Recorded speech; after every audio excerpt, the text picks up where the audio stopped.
UBS Arena was a standing room sellout on a windy Friday, February night on Long Island as the Islanders faced the LA Kings, who were coming off of an overtime loss against the Devils just last night. Now, the Islanders have been playing a good brand of hockey recently. They've been beating divisional rivals as well as wildcard contenders by playing their gritty, signature 60-minute style of hockey. Jonathan Quick and Ilya Sorokin were the starting goaltenders who were on both sides of the goaltending spectrum heading into Friday night's contest. Now, Sorokin led the NHL in the all-important goals saved above expected stat at 32.7, while Quick resided in the bottom three at an uncharacteristic negative 16.4. We'll begin with the first period, where I think both teams played pretty well. I think they both skated decently, but there was a lack of coherent passing from both sides.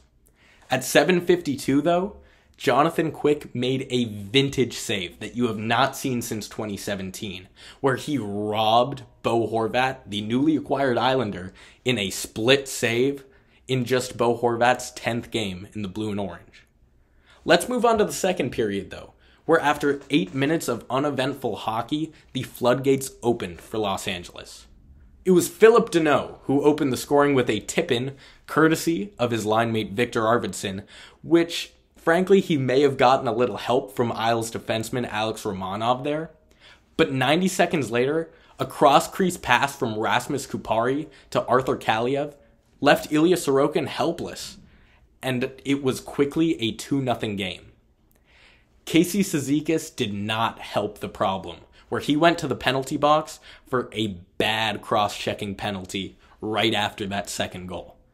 And frankly, it was just a matter of time before Blake Lizotte made it 3-0 by rifling a one-timer past Ilya Sorokin. Now, by that point, you would think that the wind was completely taken out of the Islanders' sails. But the identity of this team has been a strong come-from-behind presence and a full 60-minute game. Noah Dobson would end the period on a positive note by lasering a one-timer past Jonathan Quick, making it a 2-goal game going into the third period. Now, even with a timely goal, the Islanders' problem tonight was shot creation. 18 shots against an underperforming Jonathan Quick in 2023 is not a recipe for success, especially against an LA Kings team who has been prolific at scoring this year. It seemed to me that Matt Martin, in particular, was thwarted by the LA Kings defense tonight, as he led the team with only 5 shots on goal. That's not something you want to see.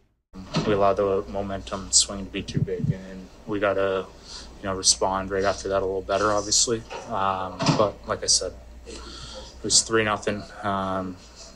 We got a goal on power play late in the second, and then Pelly obviously banked one home, and we gave ourselves a chance, just wasn't enough. Now let's move into the final frame, where play was even, again, for a majority of the third period. But the Isles needed to tilt the ice severely in their favor if they wanted to come away with this win.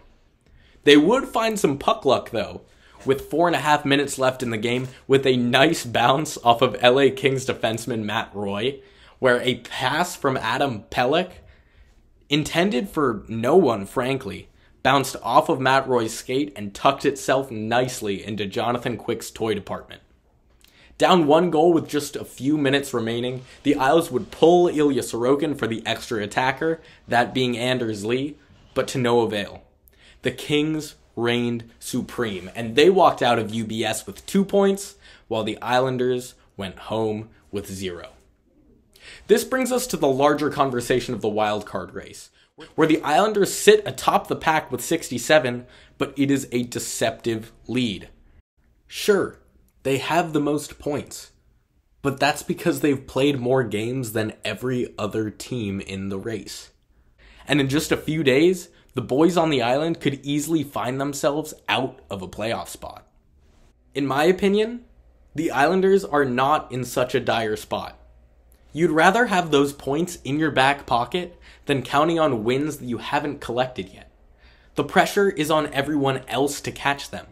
It's the Isles who are in control of their own destiny. if they win the games they need to, they don't have to worry about anyone else. And that's not such a bad place to be.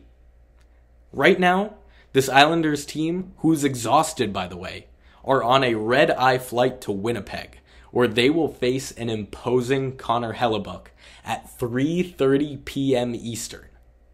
Until then, though, I'm Nick Palmer for WFUV Sports.